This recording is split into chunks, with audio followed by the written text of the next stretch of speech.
Video शुरू करन तो पहले कुछ चंद लैना शेर दियां पढ़ना चाहना। वीडियो तुस अगे जाके पूरी वेखनी ते शेर तुस लाजमी जेहड़े ना सुनने ये साडे पंजाबी दे दुश्मन ते पंजाब दुश्मन वास्ते वे कि असी हुण इंशाअल्लाह पंजाबी पंजाब च लाजमी नाफज करवानी। असा 75 वरे गवाए ने, हुण होश सानू भी आया है। तू जेड़ा जुल्म कमाया है असी सब दे बदले लैने ने। तेरी चोरी सब मुकानी है, अंग्रेजी तख्त तो लानी है। मां बोली नू ताज पवाना है, साडी मां ने राज कमाना है। हुण वेला साडा आया है, असी मां नू तख्त बिठाना है ते बालां नू पढ़ाना है। नाले जिब तो जंदरे लाने ने, तेरे सारे जुर्म पढ़ाने ने, सब दोषी फांसी लाने ने। जद मां बोली साडी आएगी साडे मुख ते रौनक आएगी। साडे बाल स्कूले जावणगे, नाले ढोले माईए गावणगे ते दुनिया नाल टकरावणगे ते अपना आप मनवावणगे ते सारे रल के गावणगे। हुण राज करेगी बोली मां। कुछ साडियां अपनियां गलतियां, कुछ साडे माशरे च असीं लोग वजे भर्ती कीते न हर शोबे दे विच जिन्हां साडे मुल्क ते साडी बर्बादी चा छड्डी।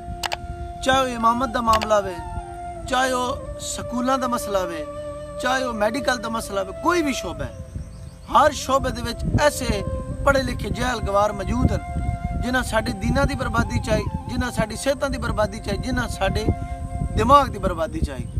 मेरा कल इंज बेली आया, मैं उहदे कोल पुछया हाँ भाई तेरा पेपर की वजह दा सैकेंड ईयर दा पेपर है कल इंग्लिश दा। उस मैं आखिर क्वेश्चन शीट दे खेडा तू प्यादा मैं ही पेपर देना है ही देना।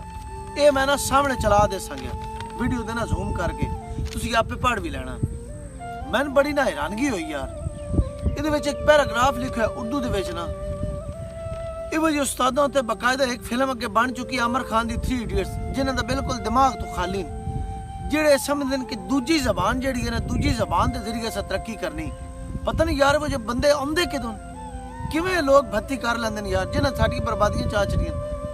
मैं आओ तुहानूं पूरी दुनिया में जेड़ा मुल्क तरक्की पजीर है, तरक्की याफ्ता मुल्क हैं, उन्हां दियां मिसालां देना किस किहड़े मुल्क कितने नोबल इनाम जित्ते हुए ना, ते मुड़ साडे ते इंडिया दे कितने नंबर हैं जेहड़े साडे दिमाग च कीड़ा वार दित्ता होया ना।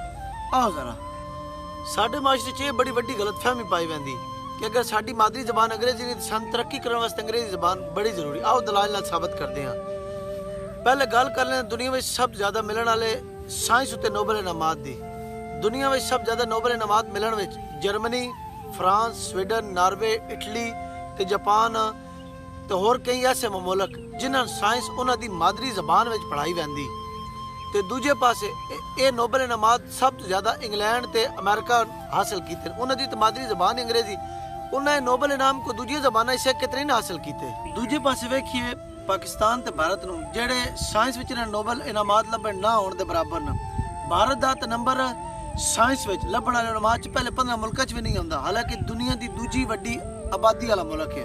इत्थों तक भी है कि अल्लाह ताला ने जिस टाइम अंबियाए कराम अलैहिस्सलाम नूं लोकां दी तबलीग वास्ते घलिया, उन्हां जिस कौम विच भी घलिया उसी कौम दी मादरी जबान विच आसमानी किताबां आसमान तो लाया, नाल ही उन्हां अंबियाए कराम ने उसी जबान दे विच तबलीग कीती अपनी उन्हां अकवाम नूं। इंज नबी पाक सल्लल्लाहु अलैहि वसल्लम ते आसमानी किताब कुरान मजीद नूं उतारिया गया अरबी विच कि नबी पाक सल्लल्लाहु अलैहि वसल्लम अरबा च घले गया। इस वास्ते साइंस होवे या बाकी कोई और मजमून होवे, वो तां ही समझ आना जे उन्हां दी अपनी मादरी जबान होनी जेहड़ी अपने गली मुहल्ले घर विच बोली वैंदी है। इंज एक बच्चा जेड़ा उस नूं अगर तुसी अंग्रेजी तला देंदे हो, वो बच्चा हर वक्त हर जाई अपने गली मुहल्लियां च पंजाबी जबान सुनदा है बोलदा है।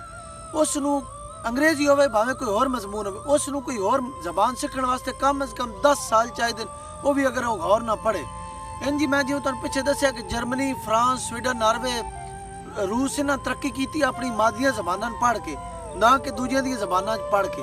इंजी बरे सगीर विच साडे समेत बाकी मुल्कां दा हाल वेख लो। असीं पिछले 200 सालां तो नाकाम कोशिश करदे हां तरक्की करन दी दूजी जबान सीख के, ते इसी वजह तो बरे सगीर विच अज गुरबत तक करोना विच है।